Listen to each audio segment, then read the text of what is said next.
My name is Geraldine Cave, and I'm a Senior Communications Associate with Advancement Project. We are so happy to have you here this morning with such a great group of speakers who are going to talk about the new legal complaint that is going to be filed against Secretary of State Brad Raffensperger. We have an amazing lineup of folks who are going to speak to you, and we want to provide just some housekeeping notes as we begin, and then I will actually turn it over to Reverend Sue, who will be our moderator for today. One, we do want to let you know that this presser is being recorded. And so if you have colleagues who are unable to make this, we will be able to send out this recording with the press release and the complaint that's been filed. Second, we are just asking that for those, as we go along, who have questions, that you put it in the chat. And what we will do is that in our Q&A section, we will address the questions that folks have. So please be assured we will get to them. But as we go along, if you want to stack those questions in the chat, that is fine. We also want to just say thank you to all of the houses of worship, all of the civic engagement organizations who were able to join us this morning. And we're just asking, just like regular Zoom, I guess, protocol, we ask that you continue to be muted if you are not speaking on this call. And so with that, I will turn it over to Reverend Sue Smith, who's going to open it up and let you know what is going to happen on this call this morning. Reverend Sue? Thank you, Geraldine, and good morning, grand rising to everyone here. We are glad to be here, but we also are here because we need to be here. Coretta Scott King said that struggle is a never-ending process. Freedom is never really won. You earn it and win it in every generation. And those words are comforting, maybe, to a soul like me who gets agitated that we keep on having to have these fights. We are now fighting an immoral, unjust, unconstitutional, I'm not an attorney, but in my humble opinion, an unconstitutional law or series of laws that have been passed in Georgia aimed at keeping people of color, specifically Black people, but people of color away from the polls. And you know what? That is not acceptable. We are human beings, we are American citizens, we pay taxes, and we deserve the right to vote. And so a lawsuit is being filed by different organizations, including the Advancement Project is in partnership with the Samuel DeWitt Proctor Conference, and the lawsuit is being filed on behalf of the Sankofa United Church of Christ, the Georgia Latino Alliance for Human Rights, the Mahinte organization, the Excusia International Ministries, Greater Works Ministries, and maybe more that I'm hoping that I'm not missing. But you know what? This is not about one group of people or one race. This is about a cross-section of Americans who are sick and tired of being sick and tired. The people, the majority population wants us to just shut up and take it. But you know what? We don't have to shut up. We don't have to be quiet.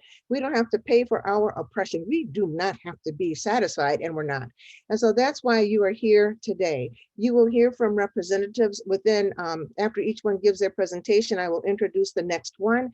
But we want you to listen. We want you to take notes. We want you to get on fire, because you know what? We cannot sit still. And it takes the energy of every single one of us to fight this injustice. We are not going away. The song says, we shall not be moved, and we will not. They can tell us to shut up, but we are not going to do it. We ain't going to let nobody turn us around. So with that, I ask you to get ready for an explanation of this lawsuit that's being filed. I'm going to ask Judith Brown Dianis, who is the executive director of the Advancement Project, and Esperanza Segarra to come forward now and speak and tell you what this lawsuit is all about. Thank you, Reverend Smith.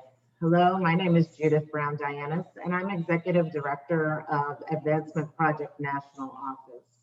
For over 2 decades, we have done voter protection work in states like Georgia to ensure Black and Brown voters are able to have access to the ballot box. We use organizing, strategic communications, and legal strategy to ensure elections are free, fair, and accessible.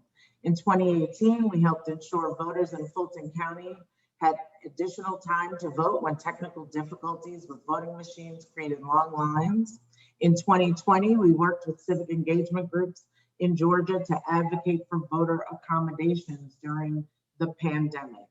Today, we are here to discuss a new lawsuit we're filing today against the Georgia Secretary of State on behalf of a diverse coalition of faith and civic engagement organizations. The complaint seeks to block the implementation of Georgia's voter suppression law and details the way in which the new law not only violates the First Amendment rights of plaintiffs, but also discriminates against Georgia voters on the basis of race. The law directly attacks two engines of democracy: the Black church and civic engagement organizations that serve the Latinx community, and aims to criminalize the very institutions that work to expand access to the ballot, a job that the Secretary of State should be doing. Unfortunately, this is not the first time Georgia has intentionally worked to make it harder for Black and brown people, seniors, and students to vote. Georgia is a state with a heinous history of voter suppression dating back to Reconstruction. Last year, the nation watched as Georgia voters experienced a complete and utter meltdown of the state's election system during its June primaries. Georgia refused to prepare for the pandemic. And unfortunately, Black and brown voters paid the price. During early voting, voters stood up to 11 hours in line to vote. When the general election happened, almost 5 million Georgians cast their ballot, either by mail or in person. The churches and civic engagement organizations who you'll hear from today were the ones braving the pandemic, transporting people to the polls, helping people complete and return their absentee ballots, giving food and water and seating to people who were waiting for hours in line. So we are proud to stand with them. We are proud to stand with our partners, the Justice Initiative, Samuel DeWitt Proctor Conference, Faith in Action, Mi Gente, and GLAR, and various houses of worship who do this work every year. We stand together united against this unjust and undemocratic law. We want to be clear about our analysis and put Georgia in the national context. The state of Georgia is a petri dish for the virus of voter suppression. Last year, voting rights opponents leaned into Jim Crow 2.0 after Black and brown communities built power and parlayed that power into monumental change. The law they developed does a few things: reduces voter access to the polls through various mechanisms, criminalizes voter assistance, and shifts power from local communities to reliably anti-voter governing bodies. We are seeing mirror bills moving through Florida, Texas, and Arizona, and we believe that if SB 202 stands, other states will follow. This will be the model for voter suppression. Without Section 5 of the Voting Rights Act, which provides federal oversight of states with a history of voter discrimination, our only option is to litigate. It is clear that the state of Georgia wants to silence voters of color, but our message is clear. You have tried and you have failed. You have failed because we will not be silent. Our message to the governor and secretary of state is simple. You will not succeed in silencing voters of color, and you will not succeed in diminishing the power of voters of color. The efforts of voting rights opponents to suppress our vote failed in 2020, and it will fail again in 2021 and 2022. The voter suppression law passed is immoral and amoral and unconstitutional, and our litigation will seek to block implementation. I'll now pass it over to one of my colleagues, Esperanza Segarra, who will explain the legal claims in our case and the remedies we are proposing. Thank you. Thank you. Just to add briefly what this lawsuit represents as well. This lawsuit represents a demand for racial justice in the pursuit of the fundamental right to vote. And it's through the lens of grassroots movement of Black churches, faith-based organizations, civic engagement organizations, and as you'll see, that would include the Georgia South, a group of counties in the South that were forgotten and have come together to attack to be a part of the elections, and now are being directly attacked through these laws. And also the Latinx movement in Georgia, which is a growing movement. Our plaintiffs represent the interests of Georgia voters as well, Georgia voters with disabilities under the Americans with Disabilities Act. SB 202 sets new voting laws, and very quickly, I'll run through the laws that our lawsuit is fighting against. Among other things, SB 202, as it pertains to the plaintiffs of this lawsuit, it bans the mobile voting units for advanced voting on election day. It imposes restrictive ID requirements for both requesting and casting an absentee ballot. It limits the availability of secure drop boxes, restricts the timeline for early voting during runoff elections, and as mentioned previously, it criminalizes line warming, including offers of free food and water to voters standing in line. It also empowers the state election board, the newly reconstituted with a voting majority selected by the General Assembly, to near arbitrarily suspend and replace election superintendents. And it disenfranchises eligible voters who cast out of precinct provisional ballots before 5 p.m. The first claim that we're bringing in this lawsuit is a violation of Section 2 of the Voting Rights Act.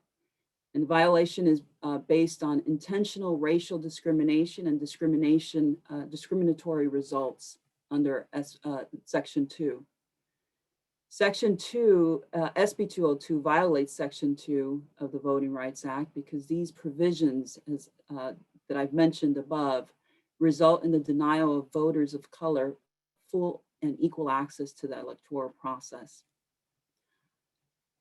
SB 202 also violates the 14th Amendment, which is the second claim we're bringing in the lawsuit. And it's based on intentional race discrimination. As we all know, SB 202 violates the 14th Amendment because it was purposefully enacted as a result of the elections leading up to the runoff, the historical turnout of all of the Black and brown voters. And it was purposefully enacted and essentially operates to deny the right to vote of other eligible voters on account of their race or color, in violation of the 14th Amendment. Our third claim is for a violation of the 15th Amendment. Similarly, SB 202 violates the 15th Amendment because defendants intentionally enacted and operate the law to deny the right to vote on account of color. SB 202 embodies unjustifiable, irrelevant, and illegitimate state interests. We've all heard, and it's all been proven over and over again, that there is no fraud in the voting as claimed as the legitimate interest of the state. That is not true. Our fourth claim is under the First and 14th Amendment for an undue burden of the right to vote. Again, SB 202 is challenged because it imposes severe and significant burdens on eligible voters' right to vote, including the plaintiffs and the members of the plaintiffs' organizations. Our fifth claim is under the freedom of speech and expression under the First Amendment.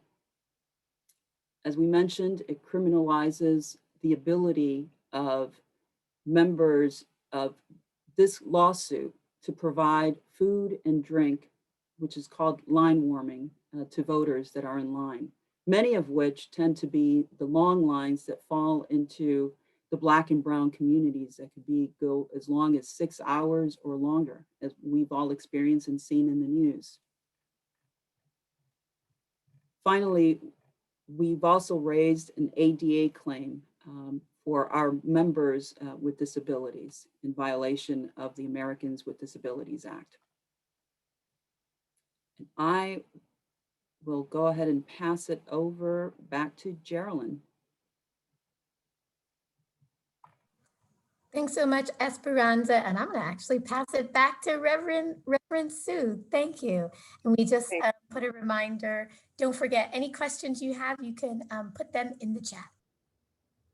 Thank you. Thank you, Judith, and thank you, Esperanza. One of the things that we are called to understand and to communicate, maybe this lawsuit is going to communicate it too, is that we have power. People of color and all these different religions and groups, we have power and we have to know it. And if our vote wasn't so powerful, they wouldn't be working so hard to keep us from voting.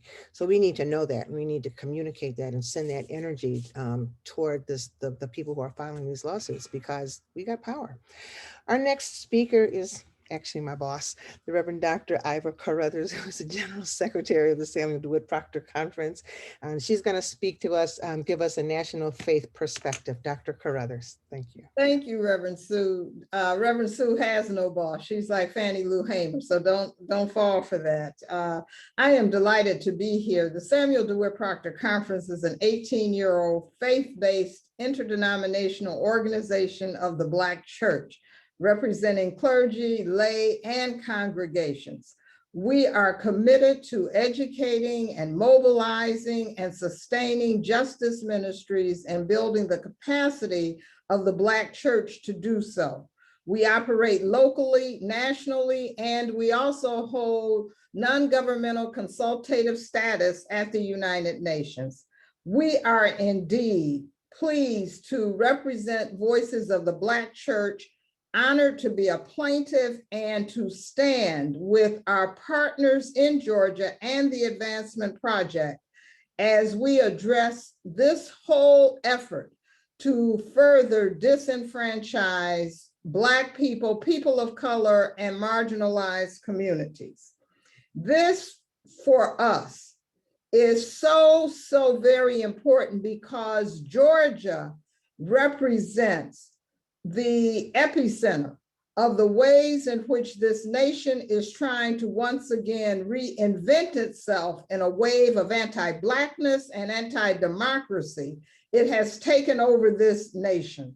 The spotlight is on Georgia because Georgia has become a model, a quintessential model for unjust, undemocratic legislation being proposed all over the country.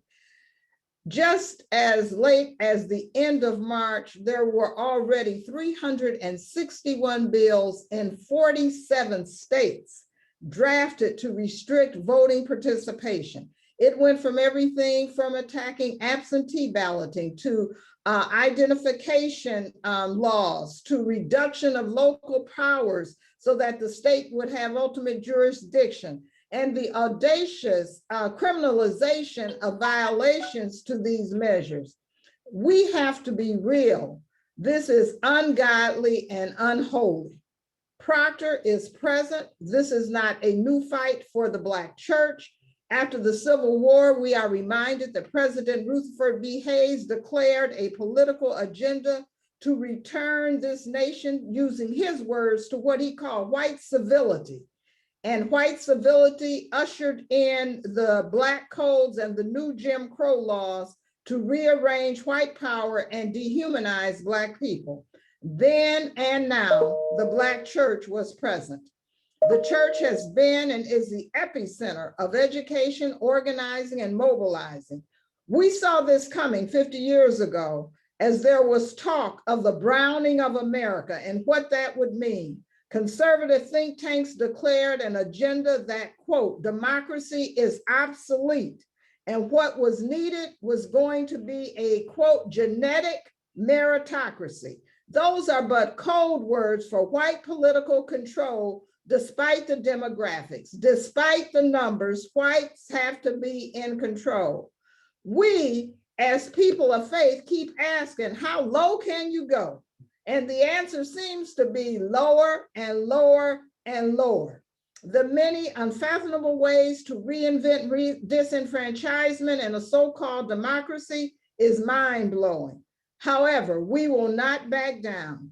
The continuous assaults against our minds, bodies, and spirits occur, but we will not back down. We are going to stand with righteous indignation and God's authority and with a unified voice and action to demand our rights and respect for our collective human dignity. By God's power, our persistence, we will not give up the fight. And so then and now, we know that all roads lead to follow the money to sustain national and global systems of empire and disenfranchisement to control the labor, the access to capital, equitable, fair, and just policies. And a democracy is essential to bring about justice. So despite a Black US president and now a Black US vice president, the system is moved and sustained by persistent and dominant values that purport that Black people are 3/5 not fully human, not eligible to equitably participate in the nation's prosperity, and from Black people, so go all marginalized people and other people of color. And so in our efforts to get out the vote activity last year, we worked in 12 states. We are proud that we touched over 100,000 eligible voters alone in Georgia. We are going to remain present and accountable. We will not back down, and we will stay on the wall and stand on the side of right. We remain faithful to the belief declared in Isaiah 32 that someday there will be rulers who will rule with integrity and govern with justice. So we stand with you. We're here with you, our brothers and sisters, and you know our voice will be heard not only in Atlanta, in the state of Georgia, but all over this nation and indeed all over the world, because we will go to the UN with a declaration of what this represents: unholy, ungodly, unjust systems that attack our human dignity. Thank you. Thank you, Dr. Carruthers. I feel like we need to say amen, because it's such a pronouncement, such a statement. And I think that this lawsuit helps to reinforce in our minds that these folks will stop at nothing to try to hold on to power. They are so afraid of what Dr. Carruthers said, the browning of America. They've done it before. People keep saying, this is not America. Yep, this is America. This is who America has always been. And so we remain on the battlefield. You know, in 1898 in Wilmington, North Carolina, the white folks were so mad that Black people were in office and had so much power that they planned a coup and pulled it off. They not only got all of the Black people out of office, but they got the Black people out of the town of Wilmington. That is the depth of this type of wickedness that we're fighting. But we fight against powers and principalities. We've been fighting against them for as long as we have been in this country, and we will continue to do it. So thank you, Dr. Carruthers, because you gave us marching orders. Our next speaker is Pastor Derrick Rice. He's actually a friend of mine. He is a walking preacher. He is a member of the Georgia Faith Perspective. And so, Pastor Rice, can you come forward, please? Thank you, Reverend Sue, and good afternoon, everyone. The Proctor Conference, who is partnering with the Advancement Project on this historic work, as Dr. Iva Carruthers has already so eloquently stated, we are excited about doing what we consider ministry, because with or without this litigation, we would be doing the work that is pointed to setting captives free. But this amalgam of big and small churches, this amalgam of civic groups and organizations that are across demographic lines is exciting to us, because we recognize that history is literally being made. And just like this law has a capacity to be the blueprint for white supremacy, the truth of the matter is this response is a blueprint for us across the country to beat back this very heinous reality. The context and scope of the work of Sankofa United Church of Christ here in Atlanta, Georgia, and the Proctor Conference, as well as our partners around voter engagement, I was asked to speak to the impact of the work that we've been doing for decades. And the truth of the matter is SB 202 has impacted and caused and inflicted harm on the work that we, the Black Church, have been doing. We're proud to have organized partners like the Metro Atlanta Baptist Ministers Union, Concerned Black Clergy, Greater Works Ministries, the Fred Initiative, Reverend Malone of Waycross, Georgia. Many of these people will be speaking today, but when you're a Black preacher, you know you need to make sure that you mention as many folks as possible so that we know that we're actually married to this idea of working together. But the faith community knows very well that there's power in properly naming demons, right? Because when you properly name demons, we recognize that we then have power to exorcise those said demons. Yes. And so simply put, we want to say that this demonic presence that is woven through the DNA of SB 202 is white supremacy and oppression. The demonic presence in this law is white supremacy and oppression. And so we can hear Jesus in the deep recesses of our hearts and minds in his first sermon when he reminded us that the more things change, the more they stay the same. This idea of fighting against oppression goes all the way back to first century Northeast Africa, right? Jesus preaches this sermon, and when he preached his sermon following his baptism, he framed his anointing by God to proclaim good news to the poor. And that happens to be poor folks who were pushed into poverty because of heinous governments way back then. But he also talked about his anointing to set captives free and to fight on behalf of oppressed people. And it also, just listening to this idea of history being best qualified to reward our research, and the more things change, the more they stay the same, you all will remember that Bishop Henry McNeil Turner was forced to stand before the Georgia state legislature all the way back in 1868 and give this quote, because as Reverend Sue just mentioned what took place in North Carolina, same thing took place right here in Georgia. They voted to expel all Black elected officials from the state legislature. But Bishop Henry McNeil Turner said these words. He said, "The Anglo-Saxon race is a most surprising race to me. I was not aware that there was in the character of that race so much cowardice or so much pusillanimity. Georgia legislators who supported the recent voter suppression law in 2021 seem to have the exact same ideological DNA, the same white supremacist way of thinking as the legislators who voted to expel Black members back in 1868. The more things change, the more they stay the same." Proctor Conference, our partners, and the many churches and organizations that we've organized now statewide, a few of whom again will be speaking, we're standing in the gap, having recognized the harm and the evil intent of this Jim Crow style law. SB 202 takes direct aim, in my view, of the Black church by eliminating Sunday voting. Who eliminates souls to the polls and their Latinx equivalents without knowing full well that you are aiming at individuals in a very evil way?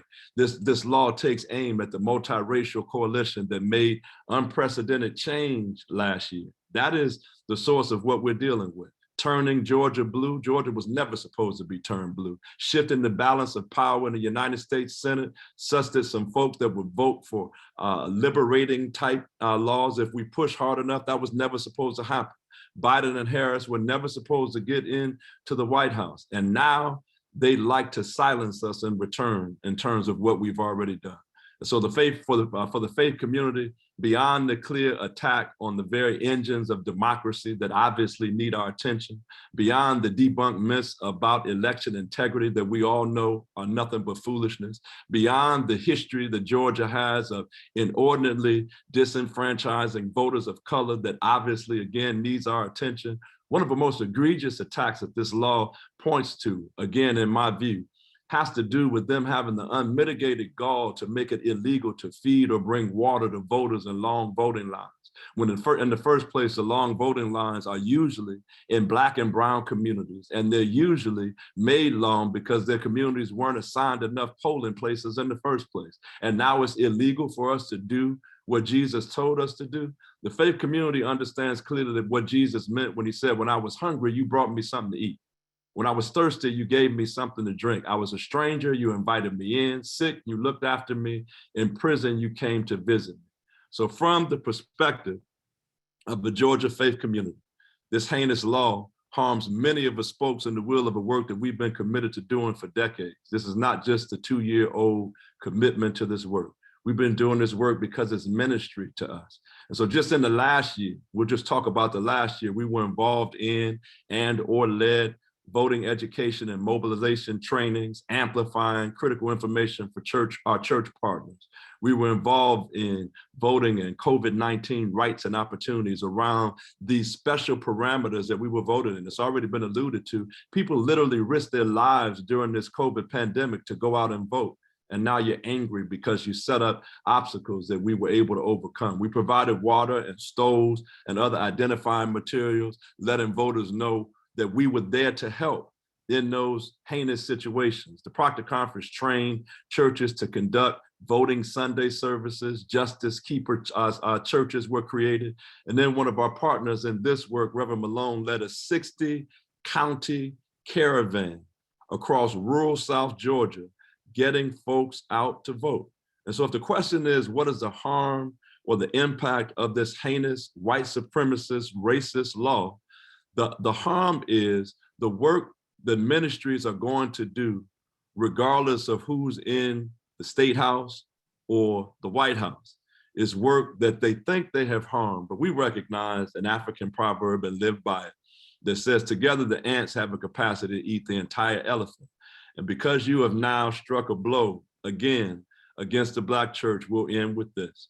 Just like Lyndon Johnson had to learn, and just like bus officials in Montgomery, Alabama had to learn, just like the Proud Boys had to learn, and just like Kelly Loeffler had to also learn. You might want to think twice when you take the moment to attack the Black church, because not only are we not going anywhere, you have plucked our praise, and we will be fighting even the harder because of what you've had the unmitigated gall to try. God bless you, brothers and sisters. Thank you, Preacher Pastor Derrick Rice.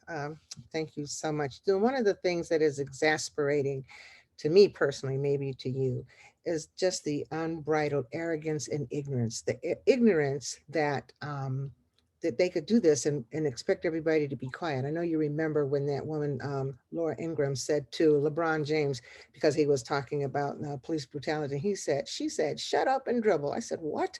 They think that we are, I don't know. I think they think we're still on the plantation and we'll just do what they say, but we are not like that. You're right, Pastor Derrick. They still don't know us. People keep saying that this is not America. This is America. This is how America has always been. And even though we walk through this generational trauma that white supremacy and racism has caused us, but we ain't going nowhere. And so I thank you for your words. And I think that it's incumbent upon all of us to remind our people in our congregations and in our organizations of our power. We are not ignorant. We are not arrogant. Their arrogance will be shot down by our strength. Just need to say that. Okay, our next speaker is Richard Morales, who is representing Faith in Action. Thank you so much, and thank you all for joining this call today, this important call. My name is Rich Morales. I'm political director with Faith in Action. Just a little background on Faith in Action. It's the largest grassroots faith-based organizing network in the United States. Faith in Action carries out its mission through a dedicated network of peer organizations across the country. Our network currently consists of 46 member organizations in 27 states and 200 cities and towns.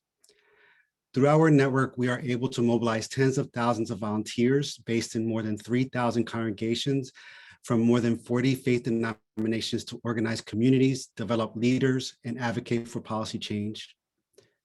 Collectively, our efforts move the needle on advancing racial and economic justice and ultimately creating a multiracial society that respects the fundamental dignity of each person. Faith in Action's National Civic Engagement Program prioritizes voters of color, women, and millennials while dismantling dominant norms of the voting industry that fail to build power for our people. Faith in Action has an organizing presence and leads nonpartisan voter education and outreach in 27 states, including Georgia, in partnership with local organizations such as the New Georgia Project.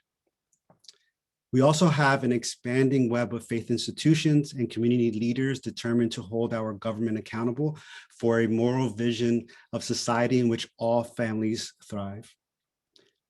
The voter engagement program of Faith in Action, our member organizations, share the vision of an inclusive, multiracial democracy. Last year, nearly 2 million faith voters were empowered through voter registration, voter education, and get out the vote activities that included a focus on preaching and teaching on voting in our houses of worship and community organizations.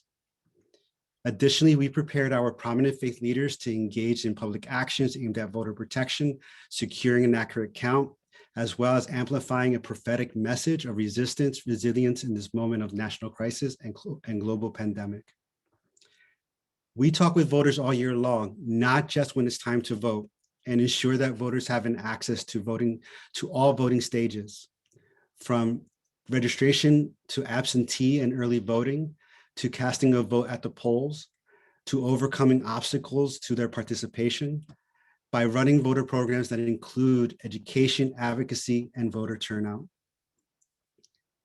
We in Faith in Action condemn the passage and signing of Georgia's SB 202 as a direct attack on voters of color and people of faith in Georgia that exercise, and as you heard in record numbers in 2020, their sacred right to vote.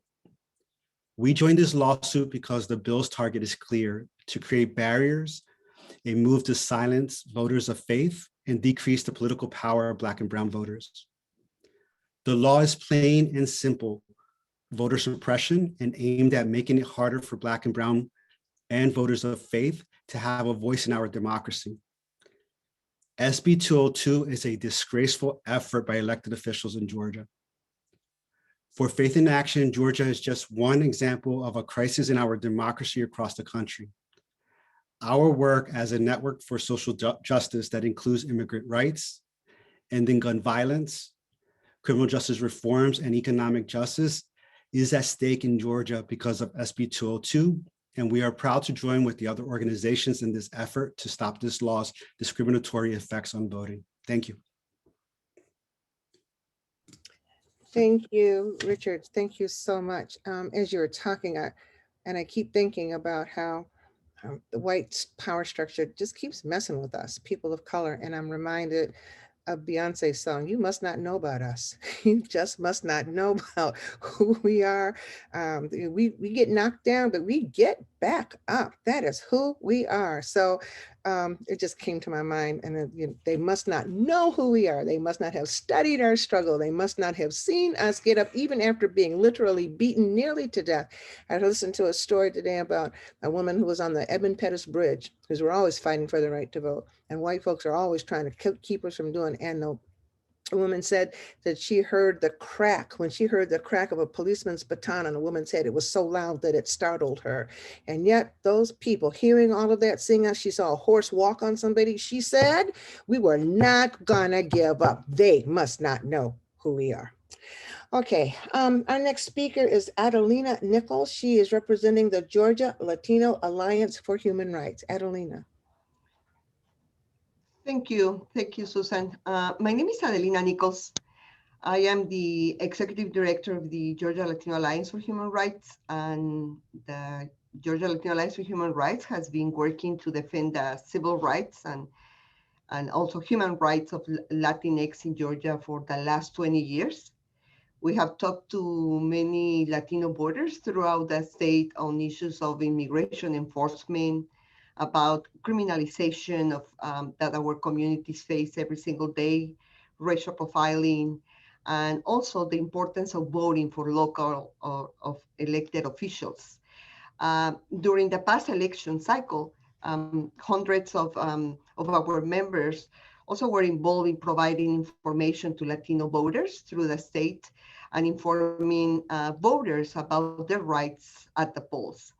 This included our participation on Vote Defenders. That it was a very important participation from our community, which was non-partisan volunteers who stood outside polling places throughout the state of Georgia to make sure people who spoke Spanish or had access to interpretation and to inform all voters about their rights.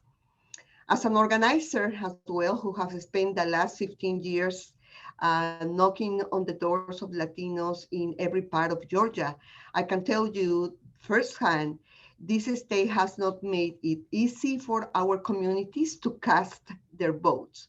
from polling places only offering materials in English to workplaces not offering time off to vote, to a fundamental lack of information about election day logistics. Latino voters are regularly disenfranchised. But the voter suppression included in SB 202 is even more egregious. There is no question in my mind that this law was designed to extinguish the progress made by decades of electoral organizing in Georgia from communities of color. Unfortunately, for Governor Kemp, Latinx voters are not leaving, and we will be fighting tooth and nail to protect and sacred right to elect representatives who support our values and to vote against those that do not. We also know that we are not in this fight alone. We will continue to learn and fight alongside Black leaders who have long defended the right of communities of color to vote in the South. And the part that Latino community as well is merging in as a new force, as a new voting force, is also is standing up in solidarity of those against those violations of all communities of color. What happened to one community in particular in voter rights will affect everybody. Thank you. Thank you so much, Adelina. We will next have Tania Unzueta, who is representing Faith in Action Mahente.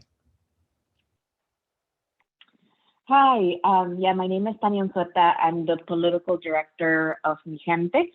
Mi Gente is a national political hub for Latino and Chicano organizing. We have a broad membership in Georgia and have been working in the state since our founding almost 6 years ago, very much in close partnership with GLAR and their C4 counterpart, the GLAR Action Network. In the last election cycle, we were able to reach every single Latino voter in the state of Georgia, something that had never been done before.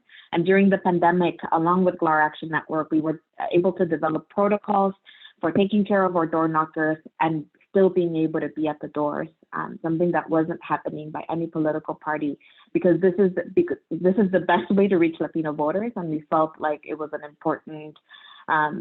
It was so important for us to be able to get Latino voters out that we knew we needed to reach them at the doors.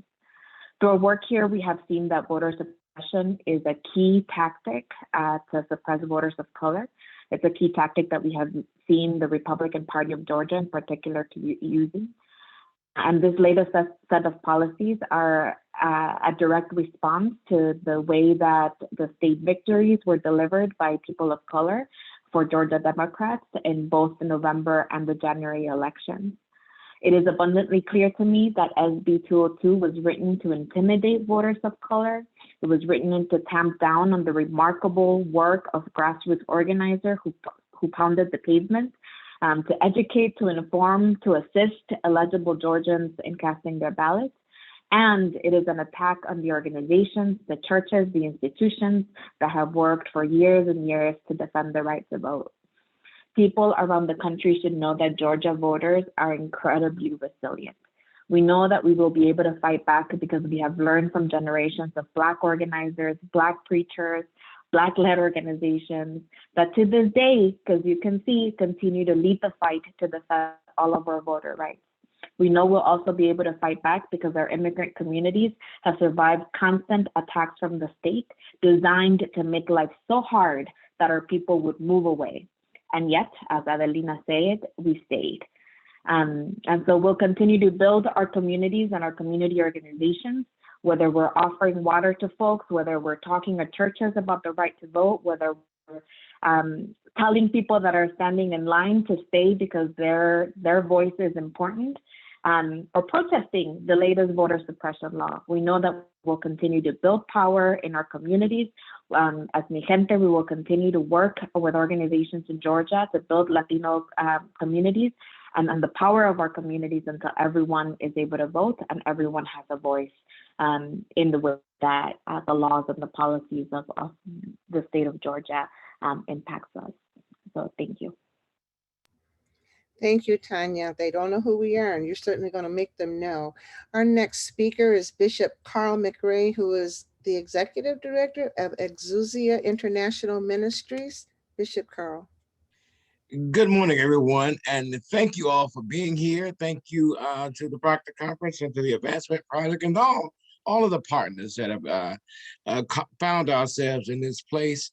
And in this space, I greet you on behalf of the beautiful people of Exousia Lighthouse International Christian Ministries, located in the heart of the city of Lithonia, Georgia, where for the last 18 years, we have been ministering to the needs, the holistic needs of the people of the community, diverse congregation who are dealing with the whole needs, from housing to food, clothing, as well as voter registration, social the polls, and the activities that speaks to the lives and the needs of the people of the city of Lithonia. And I would first like to remind us as leaders of the household of faith that we are called to speak truth to powers and to the principalities and to the regulations and to the policies that would come against the people we are called to minister to. And that is my presence in this conversation that brings us consequently to where we are, and because our voice and our presence in this conversation is a direct result of the big lie. Let's call it what it is. It's literally the stop the steal crowd, that the lie that suggests that somehow the Democratic win in this state and around the country were the direct result of voter fraud. There's a lie that the governor himself successfully pushed back against and won. And yet, along with the assistance of Brad Raffensperger, he has reanimated the very same lie to justify passing these mean-spirited and hate-filled laws designed to further marginalize the vote of Black and brown people here in this state. And it is indeed a nefarious attempt at fixing something that's not broken. They're making no bones about it. They're glaringly and boldly making clear their intention to thwart the votes of certain people, and they're doing this in a plain view of the entire world. And to be honest, theirs is a coordinated attack against voter rights in at least 361 laws proposed over 47 states in this country. They're also adopting it, like-minded legislation. They're doing the same thing Georgia does, according to the Brennan Institution. And so that they may hide their intention and pretend that they're not restricting votes through these laws. They veil their actions through the new term de jure of election integrity, which is disingenuous at best. And it would be laughable if it were not so draconian and so wrongheaded. And so the truth of the matter is that there is no demonstrable voter fraud. Let's be clear about that. The truth of the matter is that we've had the most secure election that we've had in many, many years in this state, and it was adeptly defended by the governor, who proved the integrity of the past two elections, and yet simultaneously set to undermine his own victory by designing these laws targeting the vote of minority and poor communities all over the state. And so the strange irony is the spirit that chanted, "Stop the steal," has now designed laws that threaten to do that very same thing in full view of the world. And therefore, their integrity is really hypocrisy and insincerity. And they're responding to the big lie, to the disproven, discredited, and sadly blood-spilled lie of voter fraud. And they're responding to it by actually doing what the insurrectionists sought to do on January the 6th, doing what the liars asked for, including reducing the number of early voting days, adding additional voter ID requirements, and allowing state officials to circumvent the work of county elections, even if they don't have if they don't like the outcomes whenever they desire to do so. On any whim. The Georgia law goes so far as to make it illegal for outside groups to give water or food to voters stuck in lines created by the existing voter suppression antics. And so, plain and simply, this action is to prevent, our action is to prevent the resurrection of Jim Crow in this state and around the country.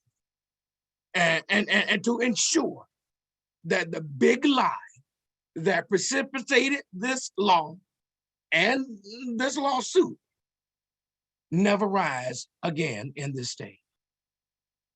Hopefully, as we walk victoriously out of this, it will back some of the other states down. Thank y'all for letting me be a part of this lawsuit. Thank you, Bishop McRae. Our last speaker this morning is Apostle Daryl Winston, who comes to us from Greater Works Ministries.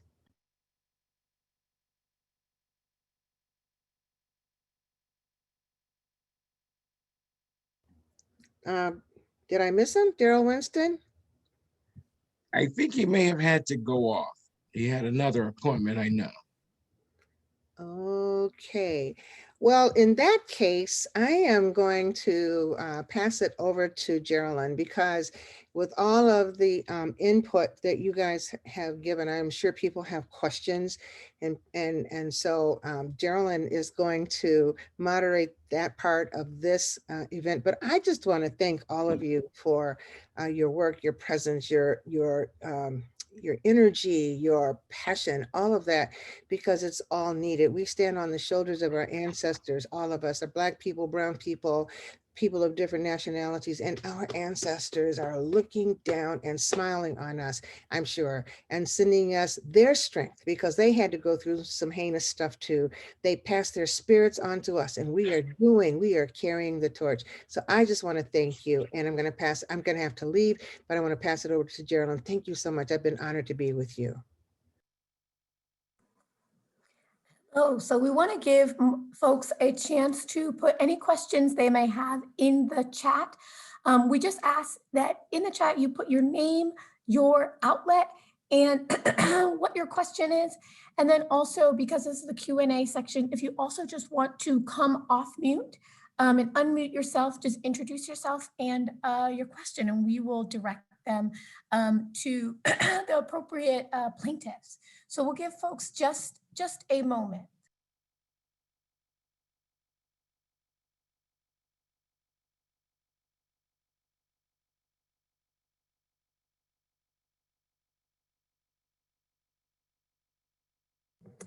Okay, I see folks typing.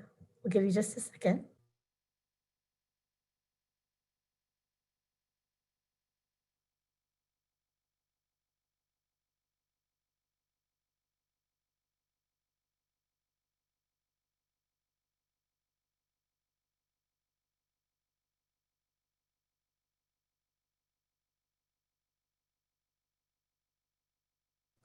Okay, my from AJC, the Atlanta Journal Constitution.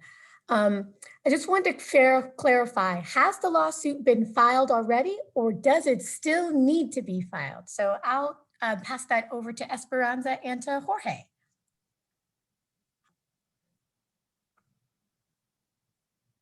Hi, everyone. I'm Jorge Vassquez. I'm the program director with Advancement Projects National Office. It has been filed. It literally was just filed within the last 3 minutes. So the case is up on Pacer, and we'll be sharing the document with everyone on this list too.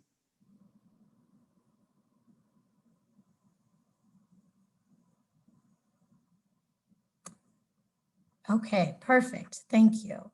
Thank you for that clarification.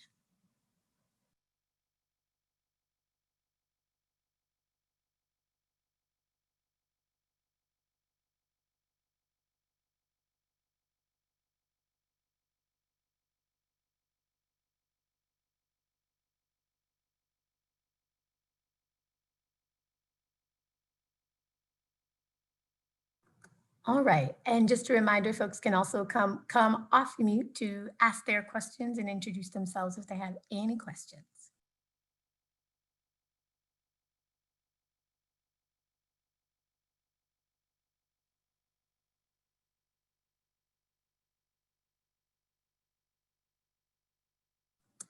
Okay, I'm seeing a question from Vanessa Williams, the Washington Post.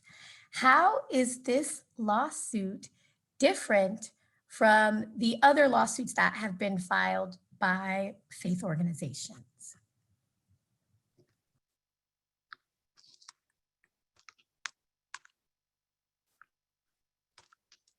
And I will pass that to Esperanza. I don't know if you want to provide an analysis of what may be unique or expand upon any remarks that the plaintiffs have made. Sure, thank you for the question. This lawsuit, we have one additional claim that other lawsuits do not have. We have an ADA claim for members with disabilities under the Americans with Disabilities Act. But as it pertains to the plaintiffs that we have a broad range of plaintiffs, as you have seen from this conference. The plaintiffs represent national organizations. They represent faith-based organizations, the Black churches, large Black churches, small Black churches, and the Latinx community. We also represent grassroots organizations, and in particular, Mi Gente is a large grassroots organization that has been doing great work in Georgia for the Latinx community. But we are representing a broad range of voices, unlike the other lawsuits, and the grassroots, from the grassroots lens. Similar to the other lawsuits, we have the racial lens, but we're trying to provide a broader range of voices through our various plaintiffs. And I don't know if Jorge, you had anything else to add, but in particular as well, like I said, the ADA claim has not been raised in any of the other lawsuits.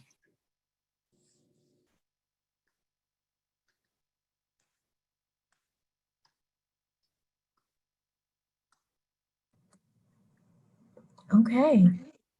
I see a hand up from Stanley Dunlap from the Georgia Recorder. I don't know if you want to unmute yourself and ask your question. Yes, my question is dealing with changes in the state election board, specifically the provision that removes the Secretary of State as the chair of the board and as a voting member, and gives that control to the state legislature, and also the other, which y'all briefly mentioned, the state election board takeover for county election boards. Just if somebody could speak on the concerns about those two changes.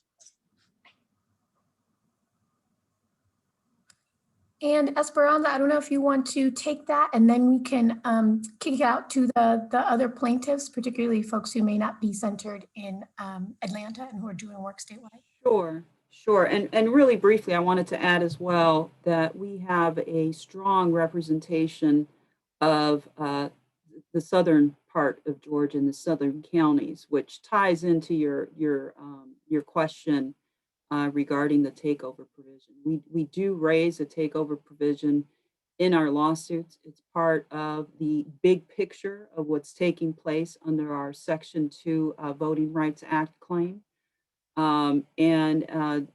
Unfortunately, Reverend Winston wasn't able to speak, but he has the strong representation of the South of Georgia, and could address that point specifically with the work that has been done in the coalition of all the counties, and how that provision aims to strip away the power that has been brought together in these southern counties. I'll go ahead and leave it at that, but it is part of our Section 2 voting rights claim.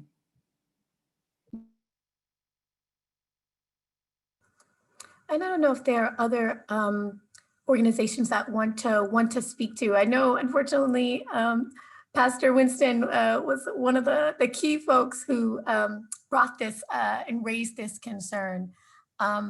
Bishop or any of the other pastors want to speak to that. I'll pass it to you, Bishop McRae. Pastor Darrell and I are partners in crime, if you will, in the efforts that push back significantly against Kelly Loeffler's characterization of Raphael Warnock. I authored that letter back in December, and it brought into a coalition of pastors from throughout the state of Georgia who signed on to that letter. As we challenged her characterizations and as we pushed that out there, not the least of which were pastors from South Georgia who were indeed leading coalition of churches and Souls to the Polls and went around the states advocating for the vote and securing it. They're part of the, they were also part of the Fred initiative, of which I was one of the partners along with Pastor Darrell years ago that we put together this coalition. And so the aspect that is being asked about in the question, the aspect of the law that is promises to take the control of the election out of the local politician's hand is probably, for me, one of the most draconian measures in the law. It is the one that we need to be most vociferous about and pushing back against, because it has the potential to do more damage to our right to vote than any other aspect of the horrible law, each aspect of which is horrible. And so I think that we have a unique responsibility to get together in our response to push to make sure that that measure never, ever goes into effect. Hi, I wanted to add to Bishop's comments. I think that I agree that that is one of the most nefarious parts of the law, and it should not be disconnected from efforts across the country to do a power grab at the state level. As the browning of America happens, what we are seeing is whites trying to consolidate their power at the state level, trying to wipe out the power of the local folks who we're starting to see more Black and brown people elected to local office, having discretion over local budgets, et cetera. And what we're also seeing is that state legislatures who may still be controlled by whites and in many states by Republicans seek to take that power away, whether it is through school takeovers or if it is through this kind of legislative battle. We saw this in Florida in the HB1, the anti-protest law. The legislature stuck in a provision that would override any decreases to local cuts to police budgets. And so this preemption problem we are seeing across the country as we start to see Black and brown people have more power at the local level. Thanks, Judith. And I saw Reverend Dr. Carruthers and Pastor Derrick come on camera. I'm not sure if you all wanted to weigh in on this question, but just wanted to make sure you had an opportunity. Okay. All right. We'll give folks one more minute to place any questions they may have in the chat, but please be in communication with us if you would like to ask any questions, technical questions about the complaint. We will drop our contact information in the chat, and please feel free to reach out to us. So with that, I want to thank everyone for coming to this presser and staying with us 8 additional minutes. And I want to say thank you also to all of the speakers who really provided a great perspective and analysis of the suit. So with that, we will be in contact. We will make sure that everyone gets the press release and the recording of this press conference for your colleagues. And we thank you so much. Have a great morning.